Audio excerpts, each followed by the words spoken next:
Ninth class के बच्चों के लिए मैंने स्पेशली आज ये वीडियो बनाई है, क्योंकि बिकॉज उनकी जो फिजिक्स आप कह सकते हो कि फिजिक्स जो स्टार्ट होती है नाइन्थ क्लास के लिए या बच्चों के लिए स्टार्ट होती है, वो स्पेशली नाइन्थ क्लास से स्टार्ट होती है। वहीं से सेपरेट होता है साइंस, है ना।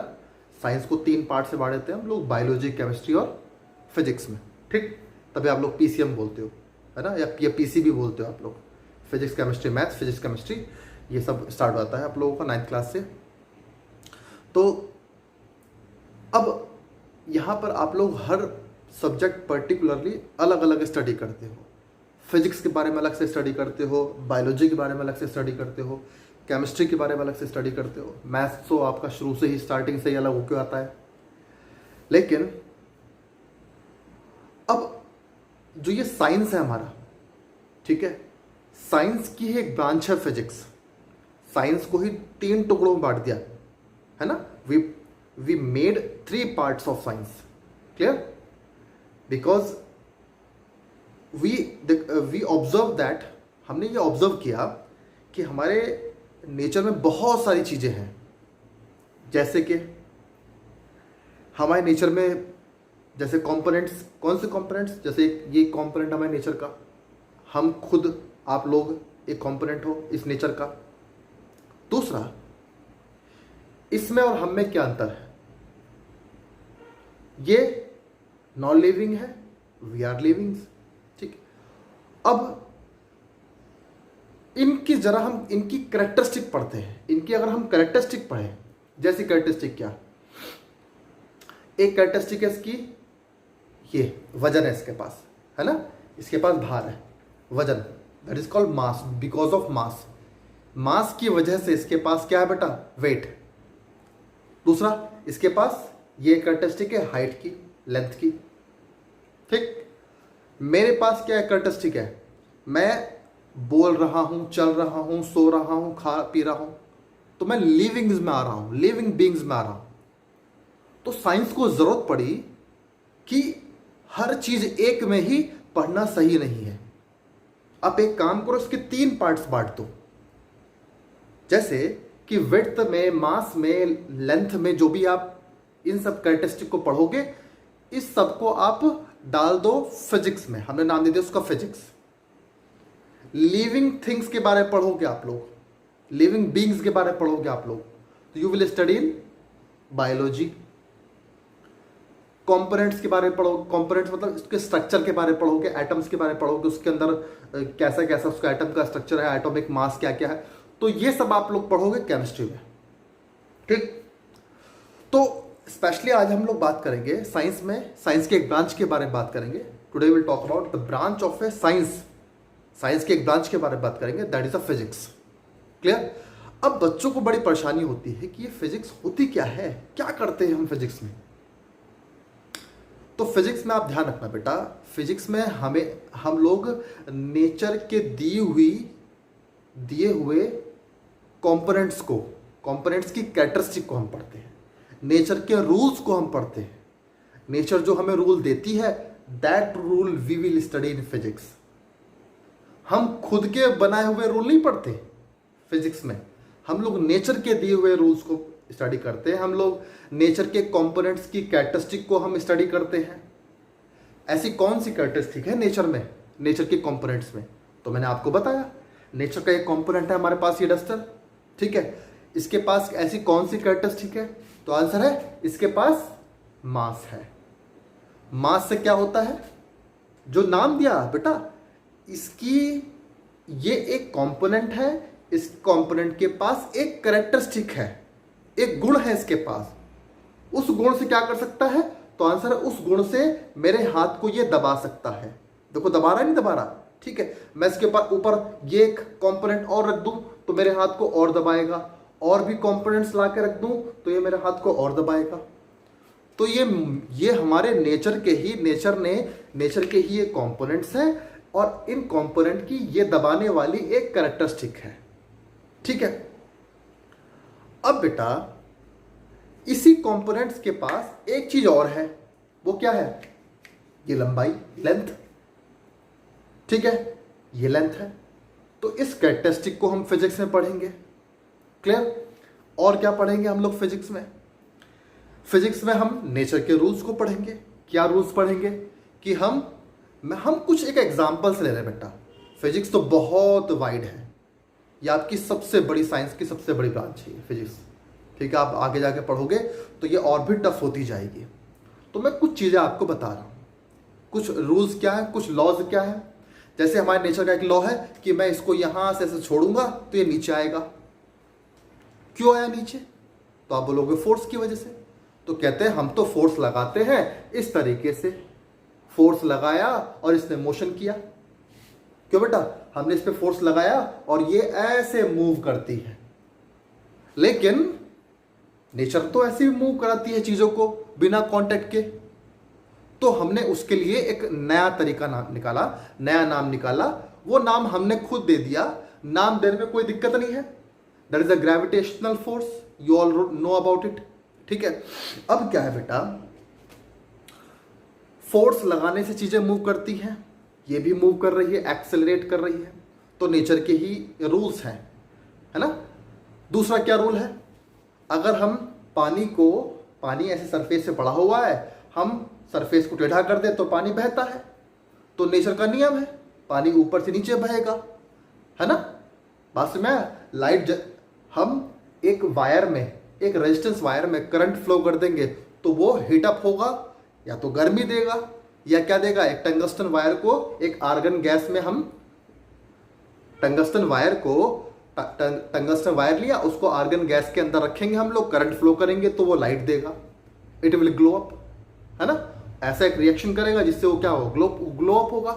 उससे क्या बनेगी, लाइट। और लाइट से क्या होता है बेटा, लाइट जिस चीज पे पड़ती है उससे क्या होता है, हमें ऑब्जेक्ट्स वो दिखते हैं, उसका स्ट्रक्चर दिखता है हमें, कैसा शेप है, क्या है, लंबाई चौड़ाई क्या है।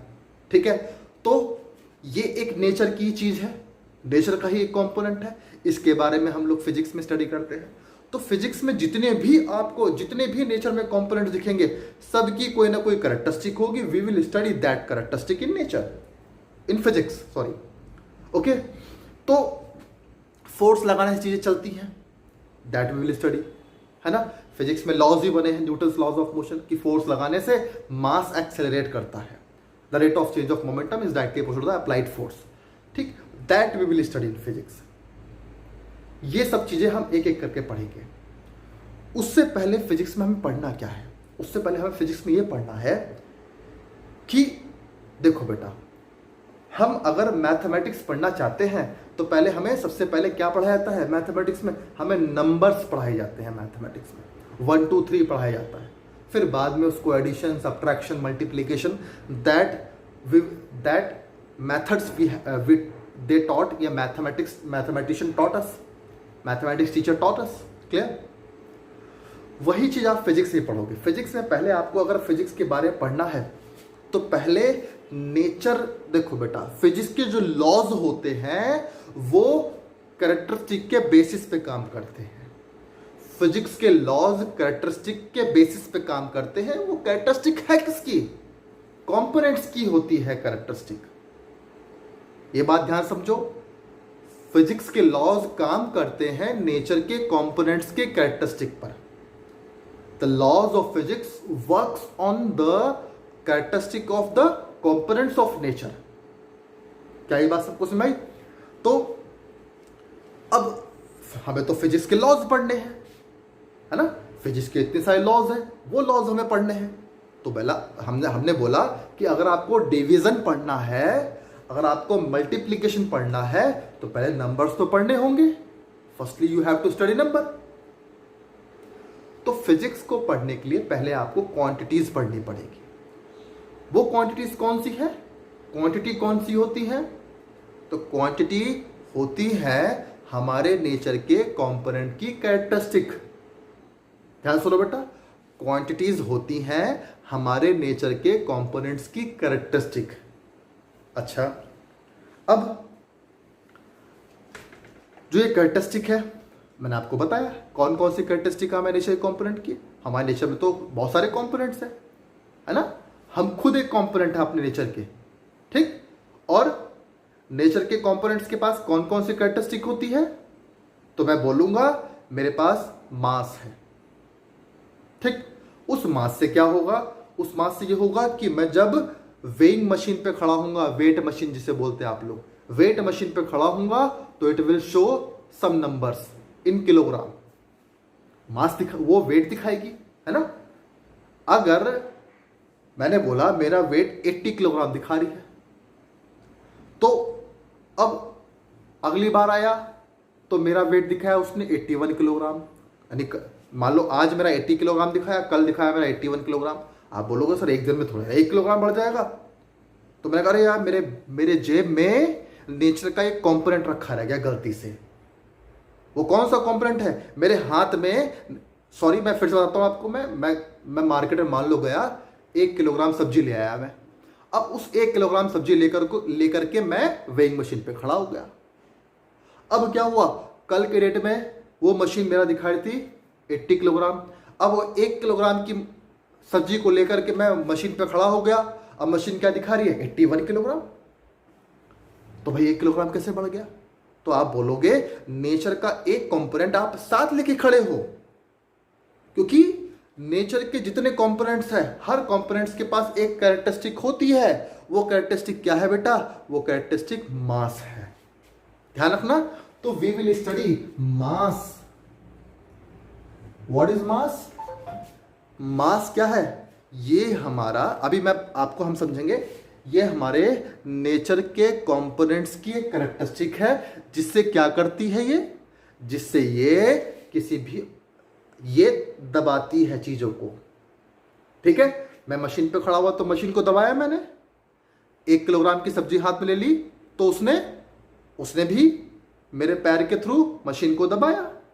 मैं इस ऑब्जेक्ट को अपने हाथ में रखता हूं तो ये ऑब्जेक्ट मेरे हाथ को दबाती है, दबाती है। क्यों दबाती है, क्योंकि ये नेचर का कंपोनेंट है और इसके पास एक कैरेक्टरिस्टिक है।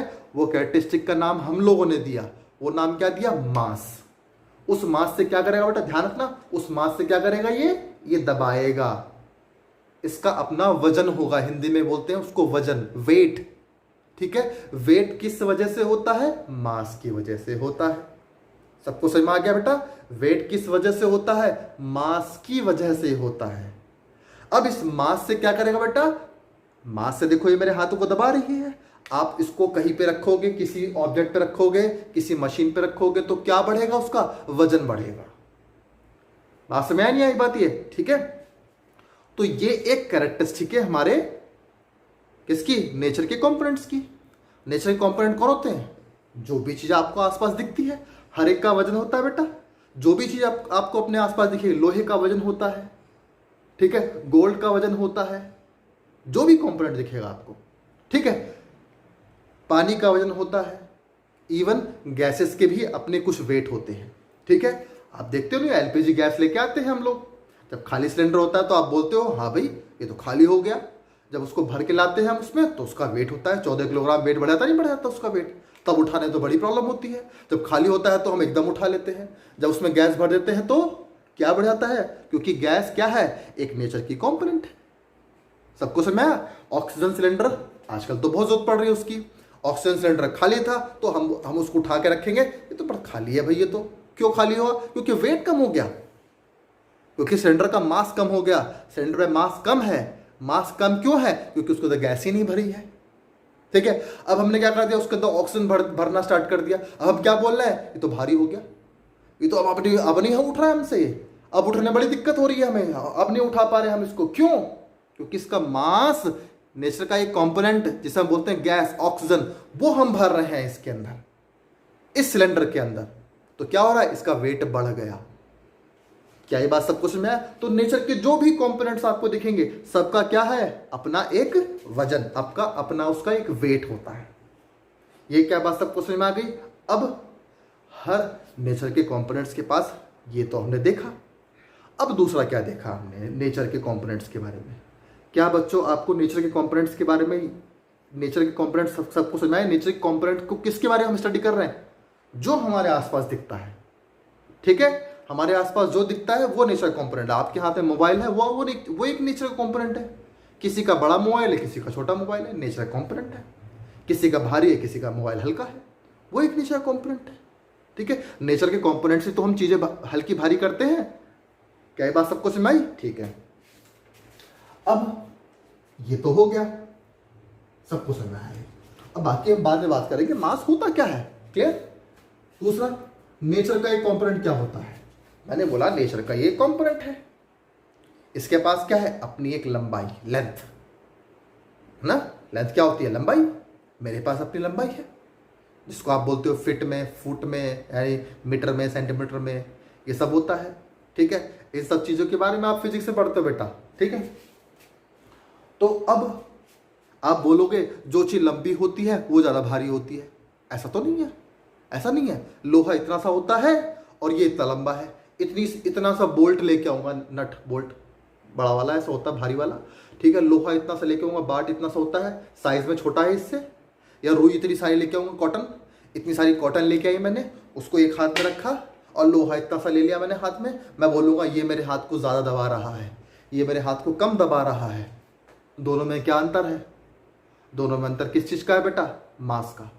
ठीक है, तो आप बोलोगे कि साइज में, ये साइज में बड़ी है, ये साइज में छोटी है, लेकिन ये मेरे हाथ को ज़्यादा दबाता है और ये साइज में बड़े होने के बाद भी मेरे हाथ को कम दबा रहा है। मैंने हाथ में बहुत सारा कॉटन ले लिया और एक हाथ में लोहा ले लिया मैंने, लेकिन लोहा ज़्यादा प्रेस कर रहा है मेरे हाथों को कंपेयर टू कॉटन। क्या रीज़न है उसका? जबकि कॉटन तो साइज में बड़ा है। इसका मतलब साइज का, लंबाई का इस मास से कोई रिलेशन नहीं है ना। दबाने का काम कौन करता है? मास, है ना। नेचर की कंपोनेंट की कैरेक्टरिस्टिक है। अब नेचर की ही कंपोनेंट की कैरेक्टरिस्टिक क्या देखिए? लंबाई। इस लंबाई का मास से कोई मतलब नहीं। तो हमने बोला कि अब नेचर के कंपोनेंट की एक कैरेक्टरिस्टिक और होती है, वो है क्या? लेंथ। ठीक, ये हो गया सब बच्चों से मैं। ठीक है, अब ये तो एक कैरेक्टरिस्टिक है। क्या कैरेक्टरिस्टिक? दो कैरेक्टरिस्टिक पढ़ी हमने, एक मास और एक लेंथ। ध्यान रखना बेटा, ये बहुत काम की चीज है। इनसे ही बाकी जो, अगर आपको फिजिक्स के लॉज पढ़ने हैं तो इन्हीं से तो लॉज बनेंगे। किससे बनेंगे? मास से और लेंथ से। अच्छा, अब आगे हम पढ़ते हैं नेचर का कंपोनेंट और कौन सा है। नेचर का कंपोनेंट है बेटा, नेचर के कंपोनेंट की और कौन सी कैरेक्टरिस्टिक है? मैंने बोला ये वाला जो मार्कर है, ये तो 3 साल भर पुराना है और ये अभी 1 महीना पुराना है। ठीक, ये 1 साल का हो गया, ये सिर्फ 1 महीना पुराना है। अब दोनों में अंतर क्या है? ठीक है, मान लो दोनों ही ब्लैक होते, मान लो, लेकिन तुम बोलते ये ज़्यादा साल पुराना है, मतलब ज़्यादा टाइम का है, ये कम टाइम का है, अभी ये नया है, ये पुराना है। ठीक, क्या दोनों की लंबाई में अंतर है? नहीं, दोनों लंबाई सेम है। क्लियर? क्या दोनों के दबाने में अंतर है? नहीं, दोनों दबाने में सेम है। इसका मतलब टाइम का दबाने से और लंबाई से कोई मतलब नहीं। क्लियर? तो ये हमने उसका नाम दिया क्या? पुराने का 1 साल, 2 साल, या कल आना या परसों आना। क्लियर? या आपने तो बहुत दिनों बाद वीडियो अपलोड की, दिनों बाद। ठीक है, आप तो बोल रहे थे कल कर देंगे, अब आपने बोला परसों, अब आपने तो 5 दिन बाद किया, ये 5 डेज एगो। ठीक है, या you have taken 5 days. Okay, आप 5 घंटा लेट आए हो, आप 1 घंटा लेट आए, यू आर लेट। क्लियर? इन सब चीज़ों के लिए हमने किसको यूज़ किया? टाइम को। इसका नाम दिया हमने टाइम। हमारी अर्थ करोड़ों सालों से अपने एक्सिस पर रोटेट कर रही है और it is rotating around the sun. Clear? अपने एक्सिस पे भी रोटेट कर रही है और सन के चारों तरफ भी रिवॉल्व कर रही है, रोटेशन कर रही है। ठीक है, वहां भी रोटेशन कर रही है और अपने एक्सिस की चारों तरफ भी घूम रही है सालों से। तो वो क्या है? टाइम। उसका लंबाई से, मास से कोई रिलेशन नहीं। तो ये भी कैरेक्टरिस्टिक है हमारे नेचर की। हमारे नेचर की भी एक कैरेक्टरिस्टिक और है। What is that characteristic? That is a time. Clear? These are very important बेटा, length, mass and time. Length, mass and time, these are the basic characteristic. ये हमारे नेचर की बेसिक कैरेक्टरिस्टिक है। तीनों का आपस से कोई मतलब नहीं, तीनों का आपस में कोई रिलेशन नहीं। तीनों एक दूसरे को डिफाइन नहीं करती। ये these quantities can not define each other, they are not relate to each other. Clear? इनका आपस में एक दूसरे से कोई मतलब ही नहीं है। ये हमारी नेचर की ही कैरेक्टरिस्टिक है। अब सबसे स्पेशलिटी बात क्या होती है? सबसे स्पेशलिटी होती है we can measure it. We can measure it, हम इनको मेजर कर सकते हैं, इनको हम नाप सकते हैं, इनको हम तौल सकते हैं। We can measure these quantities, we can measure mass, we can measure length, we can measure time. कितना घंटा हुआ, कितना टाइम हो गया, कितने मिनट की वीडियो हो गई, ये सब क्या है? टाइम। ठीक है? अब क्या है बेटा, अब इनको हम मेजर कर सकते हैं, तो नेचर की कैरेक्टरिस्टिक को मेजर करते हैं हम लोग, और ये हमारे फिजिक्स के लॉज में काम आती हैं। ये क्वांटिटीज हमारे, इनको हमने दिया क्वांटिटीज। हमारे नेचर के कंपोनेंट्स के पास एक कैरेक्टरिस्टिक होती है जिनको नाम दिया हमने क्वांटिटीज। क्वांटिटीज क्या होती हैं? विच वी कैन मेजर, जिसको हम नाप सकते हैं। ठीक है? अब इनको नापने के अलग अलग तरीके हैं, इनको नापने के, इनको मेजर करने के। There are different methods to measure these quantities. Okay? अच्छा, अब आगे बात करते हैं हम लोग। Next, mass, we have clear about the mass, we have clear about the length, we have clear about time. Okay, now अब क्या है बेटा? These are the quantities.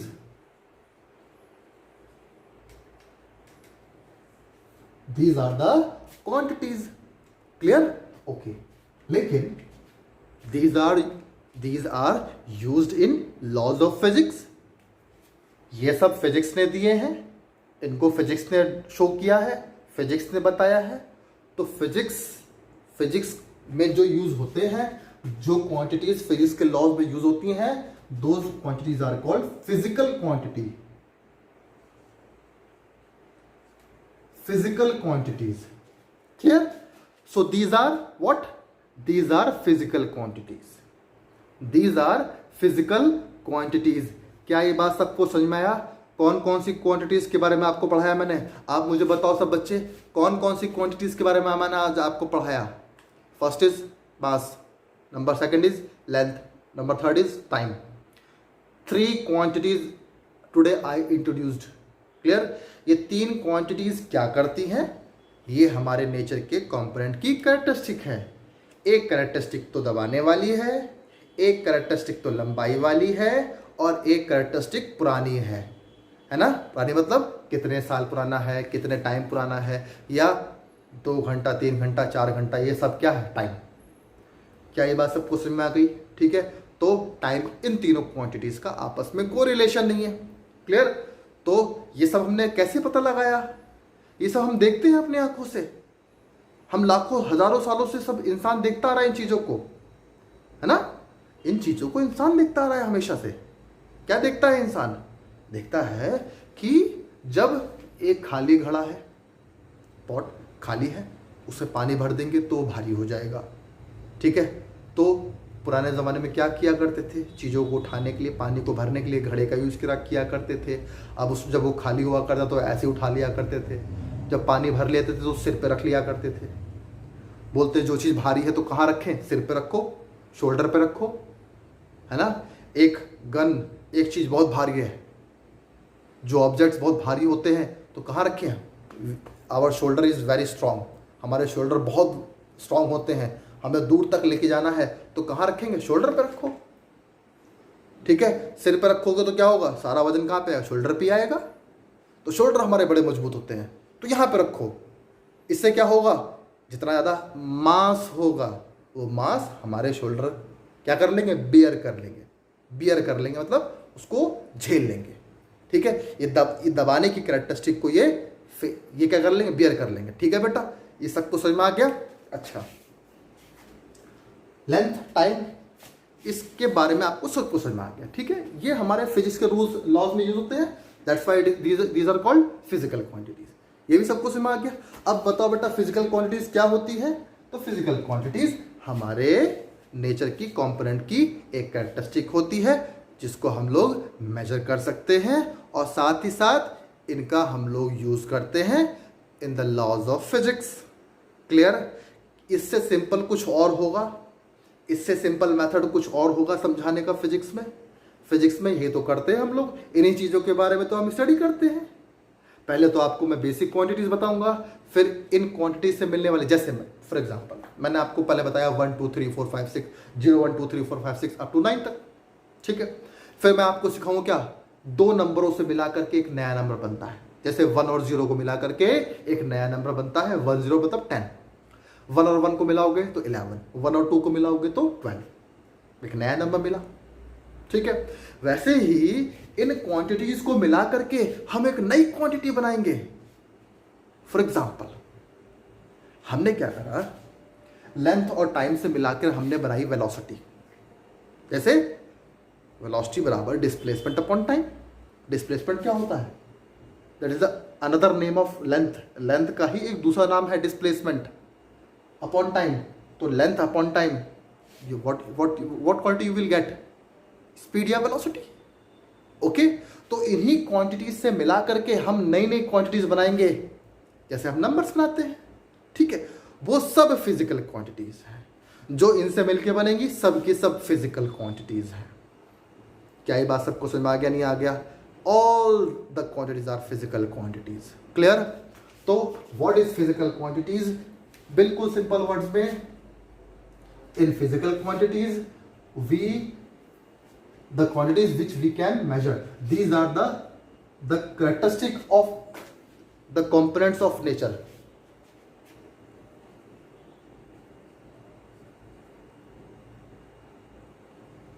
The characteristic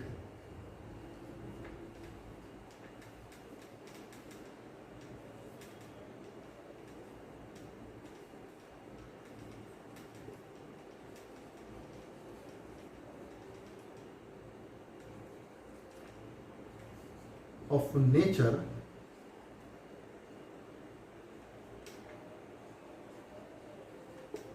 which we can measure. The characteristic of the component of nature which we can measure, जिसको हम measure कर सकते हैं, are called या are called physical quantities. Quantities लिख दो, क्वांटिटी लिख दो, आप जो भी लिख दो। क्लियर? सबको समझ में आ गया?